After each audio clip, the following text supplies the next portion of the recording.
Captain's log 103-093-0717. Status: defeated. Cryo system still barely working. No chance of waking the crew up.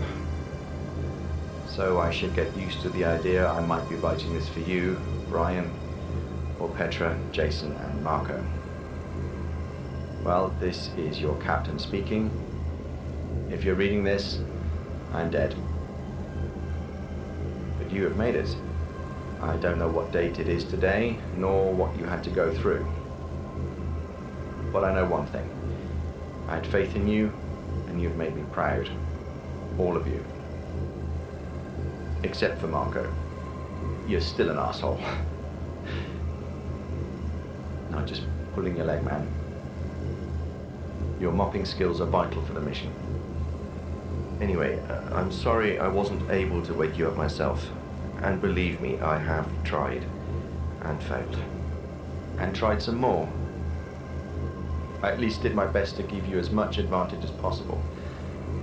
I wrote this log, and in case my notepad dies, did a backup of separate notes in the terminals. Sloppy, but works. I've tweaked the force field, so it now makes you immortal almost everywhere. And I set up these terminals so you can get holographic reinforcement if you need it. And believe me, you will need it. You are far from being in the clear. So, quick briefing, story so far.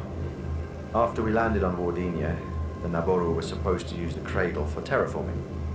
But they misused it instead to create sentient beings, ratkins, and who knows what else.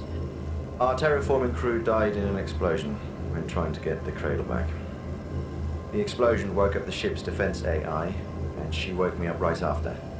I got the cradle back from the Naboru, but when I reached the ship, well, Aida went full crazy. I really don't know why. Something must have happened. I tried to shut her off, but only managed to get your cryogenic units out, with no means to wake you up. Aida almost killed me back then. Fully focused on the mission, whatever the collateral is. You know how we joked she might replace us all one day? Well, that was the day. If I'm dead, she is probably still around. And if she has the means of getting in touch with you, she will probably try to trick you into getting her the cradle. Don't believe her. I'm sure once you give it to her, she will kill you without mercy and leave. Instead, you need to put the cradle in the container to stop her. I mean the official one, at the cradle chamber on the ship. That should deactivate Ida, since she won't be needed anymore, and let you take control of the ship once again. But I might be getting ahead of myself. You need to get the cradle first. As you probably know already from the rest of my notes, it's well hidden in the hollow statues. The core is in the monastery on the island, and the shell at the top of the Naboru citadel. So I certainly hope they woke you up in peaceful times. But that tension between Naboru and Firkins couldn't have lasted long. I did what I could to even out their chances. So I presume they have settled things now, and you will just have to identify the local leaders. Find out who has access to the statues, get the cradle, and carry on with the mission. Godspeed. Over.